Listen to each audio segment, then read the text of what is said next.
What's up, everyone? Welcome to EDC Fanatics. If you are new here and interested in knives, EDC gear, and firearms that are of high quality but affordable, definitely hit the subscribe button so you will not miss weekly videos of unboxings, reviews, and testing of all kinds of EDC gear, knives, firearms, and everything of the sort. You will not want to miss it.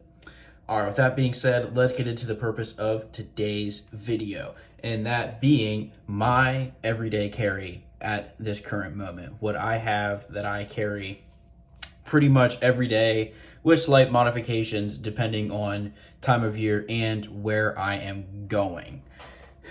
All right, so without further ado, let's see. I'll start with fixed blade. This is the ESEE Knife 2. This is currently my favorite fixed blade that I carry. This is the desert tan color. They have multiple colors, all available on Amazon. This runs right about $75. Prices vary depending which color. I guess certain colors are just in higher demand. I love this thing. This thing is $10.95 steel. I personally treat it as a boot knife. That's why I have so much discoloring here. This sits right in my boot. These clips are really strong, and the sheaths have really strong retention on the knife. But overall, fixed blade knife I think is very essential. If I really have to cut anything serious, I would much rather cut with this. Obviously there's a 0% chance of it folding in on me, and I can grip them better just because they're not built to be as small and compact as possible. But that being said, this is very small. I have appendix carried this actually in the instance where I actually just wear mesh shorts, for example, instead of jeans like I usually wear. But fixed blade knife, a definite. All right. Up next, we will go wallet. This is a Mountain Voyage slim minimalist wallet. I've used this for a little while now. I really enjoy this. This might look a lot like a Ridge wallet to you. It's essentially the same thing, except for this is about $40 and Ridge wallets are $100. Not to knock on Ridge wallets at all. I think their products are really high quality, but not everyone can pay $100 for a wallet. I know I personally am happy to pay $40 for essentially the same thing and save about $60. This has worked really well to hold my cash. Nothing wrong with the cards.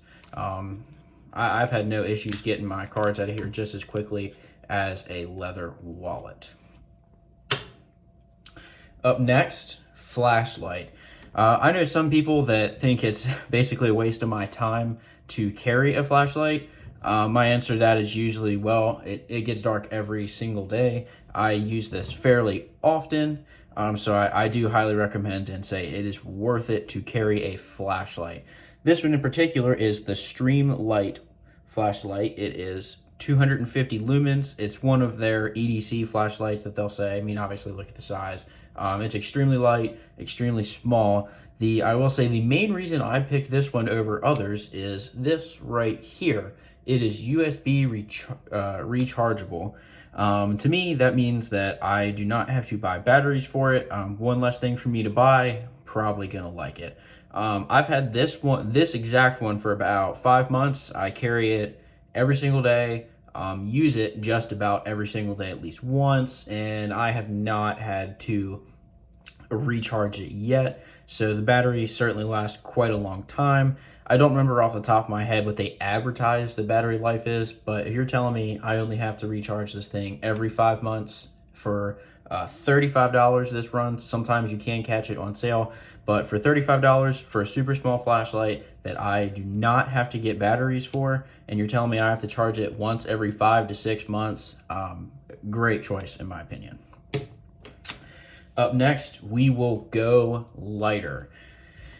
This is an Extremis electric lighter. Part of the reason I go with this over just a standard Bic lighter, there's no particular reason. I think this lights a little bit easier. It does better in the wind for sure, but in general, I'm not in such extreme conditions. But I think a lighter is really good to have because if you do happen to get in a really bad situation where you really need a lighter, like you need to start a fire, for example, you really need to start a fire. So highly recommend carrying a lighter. This one in particular is certainly not as budget as you could go.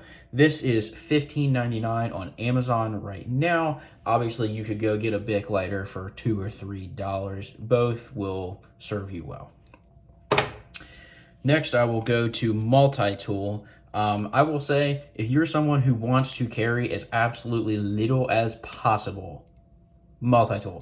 If you absolutely had to, I could get by with just this. I would not have to carry my fixed blade, and I would not have to carry a pocket knife if I really didn't want to. This has obviously a blade. It will suffice. This one is the Leatherman Wingman. So this, the Wingman has actually a really nice pair of scissors on it. So that's a big bonus. Probably why I carry this Leatherman over my other Leathermans. Let's see, this has 14 tools in one, so pretty much everything you'll need on a regular basis. It has the screwdrivers and bottle opener, nail file, like I said, pretty much everything you're really gonna need. It's fairly light, so I really like this one a lot. I will say a substitute for this one that I do carry just as often is the Leatherman Wave. This is my beefier of the two options. This one has slightly more on it. It has scissors as well as pliers. A couple other little features. One thing in here, to be entirely honest, I don't know the exact purpose of it. I've actually had to use this to pick a door in my house that I accidentally locked myself out of. So, I mean, multiple purposes for several things here.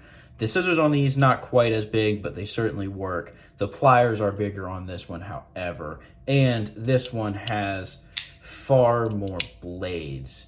You can see that blade. We have, obviously this is the most used, just regular blade. This one has a really, really big nail file on it. I personally don't really file my nails that much, but for some people, I'm sure it comes in handy. This one is just heavier. That's the other reason why that is why I had the other one as my primary EDC one, because I have to be wearing jeans to carry this one. Up next, folding knife. I think this is very, very important to carry, partly because it is so small, so light. This is the Benchmade Bug Out. This is, I don't classify this as budget at all. These are $162 right now as of on Blade HQ. That's about as good a price as I've ever seen on these. I think other retail stores I saw closer to $175. But I think a lot of us know Benchmade. Benchmade makes really high quality knives. This actually is considered a budget price compared to other Benchmades. But really like this thing. I carry this a lot when I'm needing to do a light load. You can see it actually is a strong plastic handle, which I'm okay with on certain knives, especially with a company like Benchmade. I'll trust them. But this is so light, so thin. So even if I am doing something like having to throw on the suit, for example, I really can't carry my full fixed blade. I might not even carry my multi-tool. This is so light, I don't even know it's there, even on dress pants. So some alternatives to this, if you're certainly looking for much less money, we have the Boker knife, which I have also done a 1-year review on. If you haven't seen that yet, go check that out. But very, very satisfied with this knife as well. This is D2 steel with stainless steel handle. Very solid knife. This one's actually automatic. This is available on Blade HQ as well. This only runs about $65, so that will certainly suffice. Less than half the price of the Benchmade. And if that is still too expensive for you, you can get something like this. This is a Kershaw. These run about $35. I think Kershaws are perfectly fine for the price. If I was paying $100 for this knife, I would not be satisfied. But as I said, this is like $35, guys. If you need a decent pocket knife, this is stainless steel. They come fairly sharp. If you really want to sharpen them, it's not that hard to do. But if your budget's around $35, say $30 to $45, Kershaw may be your way to go. You will also find these much easier in retail stores, your Academy, Dick's Sporting Goods, Sportsman's Warehouse, and stuff like that. And if this is still too expensive for you, I got an even cheaper option. This is an M-Tech USA knife. You guys probably will not believe me. This is $13, guys. I actually am very happy with this knife for $13. The whole thing is stainless steel. This one is relatively big. Some people might not want to carry a pocket knife quite this big, but I really, really love this, partly because of the design. I mean, you gotta love the American flag. This one is the Don't Tread on Me model. They have two other options. One is with has an eagle on it, and the other one, I can't think what the other design is, but they have a couple options. And for $13 and you're looking for a pocket knife, I don't think you could find a better knife for under $20. I will say, I did get this. I did sharpen the blade out of the box. I'm not going to say it's razor sharp out of the box, but that's okay. A little sharpening tool was about $13, and it sharpened it fairly well for me. So, moving on, watch. Now, this is actually a newer product. This is a Carbonox Luxe Black smartwatch. I really, really love this thing. I've had it for a week now, so a fairly new product for me. It can track all your normal stuff, your exercise, weather, and so forth. It's not as advanced as a smartwatch, but that is fine. Or excuse me, it's not as advanced as an Apple Watch per se. It doesn't quite have all the features, but guys, this is, I think they're on sale for like $85 right now. And as I mentioned, I got this a week ago. I have not charged it. You can see it is still at 37%. So this thing holds the battery as they advertise. I've watched other reviews on this. I'm personally going to do a review on this, but I've watched other reviews where this guy literally dropped a 10-pound dumbbell on this thing, submerged it in water for a couple minutes. I believe he froze it as well, and this thing seemed to be fairly indestructible. You do not have to have a smartwatch for your EDC. I do recommend a watch in general. I mean, you can literally just get a regular watch if that's all you want to pay for, all the advanced you want to go, and it will certainly suffice. Next, firearm. I'm a big Second Amendment guy. I think firearm is essential. I will go ahead and show you. Empty mag, empty slide. This is the SIG P365X. I got this for the size. I conceal carry this, and my hand fits on the grip. I don't really like wrapping my pinky for pistols like that at all, but very accurate. SIGs are very accurate. I would say fairly priced. This one was just under $600 is what they're for sale for right now. I know. I just have this in a fairly cheap holster. I think this is an MFT holster. I do want to upgrade this, but I just liked it was the minimalist holster. I believe it was the only thing available in the store when I got the pistol, if you want my honesty. But it has worked fairly well for me. The tension on this is actually really strong. So yeah, conceal carry pistol. Now I do have an alternative for that pistol. If you're a much bigger guy, you like bigger guns, boom, Glock 19X. I carry this as much as I can if I'm wearing a sweatshirt.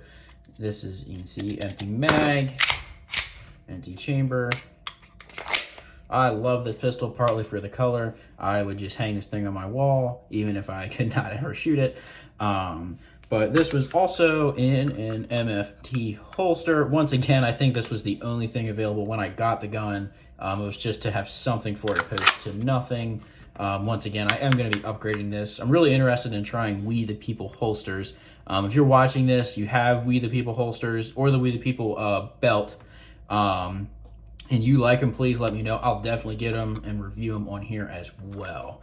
And lastly, but not least, this is extra magazine for the P365. This is a Vetter mag holster. Vetter is probably one of my favorite holsters as of now. I do have a pistol holster. It's a Vetter for an older Springfield that I have. But to be honest, I just carry the extra mag. I go back and forth on if I'm going to need this. This SIG model in particular, it does carry 12 rounds, so I load 10 or 11 in each magazine. It's hard for me to imagine in a day-to-day action where I'm potentially even going to use more than 10 rounds, but I always come to the conclusion that it is possible, so I carry 10 or 11 more. Do I think I'll be in the situation where I'll need more than 22 rounds? If I do, then I guess I better not need more than 22 rounds. These Vetter holsters are really strong. It does not fall out, pops out. Somehow I can just pop it right out. It will not fall if I shake it. So really, really happy with this as well. All right, so that completes what I actually do carry on a day-to-day basis. Now I want to talk about some things that some of you may think that I missed. One would be EDC pen. This is not an EDC pen. This is a regular pen. Because I have not obtained one yet, I just find them to be so pricey. Like looking on Amazon, watching other videos, doing some research. I mean, those pens are freaking $100 for a pen. I get it's an EDC, has a really nice action. I'm not arguing that they aren't worth it, but I just haven't got my hands on one yet. I personally value the knives, flashlight, lighter, and firearms with all the holsters and all that stuff of higher priority than a pen, but it is on the wish list. Let's just say that. Up next on things that a lot of you are probably going to think, how could he not include this that I did not? And that would be a paracord bracelet. My reasoning that I do not carry a paracord bracelet on me at all times is I do not see myself getting in a situation where I'm going to be like, oh shoot, I really need my paracord bracelet. And then go, okay, I'm going to unscrew this thing and figure out how to take this paracord off. I currently don't know the fastest way how I would unstring this to a usable manner. Even if I do get it apart quickly, it's going to be all tangled up. And this is really not a lot of paracord. I would rather just keep a regular, like 200 feet of paracord in my car if I ever really need a paracord that bad. If you guys feel differently about that, definitely let me know in the comments. I'm certainly happy to listen to arguments or potentially, I guess, a situation where your paracord bracelet came in handy. If I'm convinced, I'll go back to carrying a paracord bracelet. And then third thing would be a charging block. I don't disagree with carrying a charging block. I could see how some people really need it. In my current situation, I have a newer iPhone. My battery doesn't go out for the day. I have a charger in my car if I really needed it. But I know for some people, maybe you have an older iPhone, older Android, your battery doesn't last as long. You really need one of these. Obviously, if your phone does not make you throughout the whole day for battery and you certainly can't afford a new phone, that's completely understandable. Certainly get a charging block, carry this one. This is an older one, actually. I'm sure they have smaller ones that can actually hold even more charge. So, but yeah, there's that. And then the last thing I have that I actually know some people do full on carry is a tourniquet. I certainly agree with having one of these in your car, but as far as where I'm gonna conceal and put this on my body comfortably every single day, I just don't see it. So yeah, if somebody feels very strongly that they should carry a tourniquet every day, I'd be happy to hear in the comments why you do. But all right, with that being said, that completes my video of my everyday carry. Let me know what you guys carry down in the comments.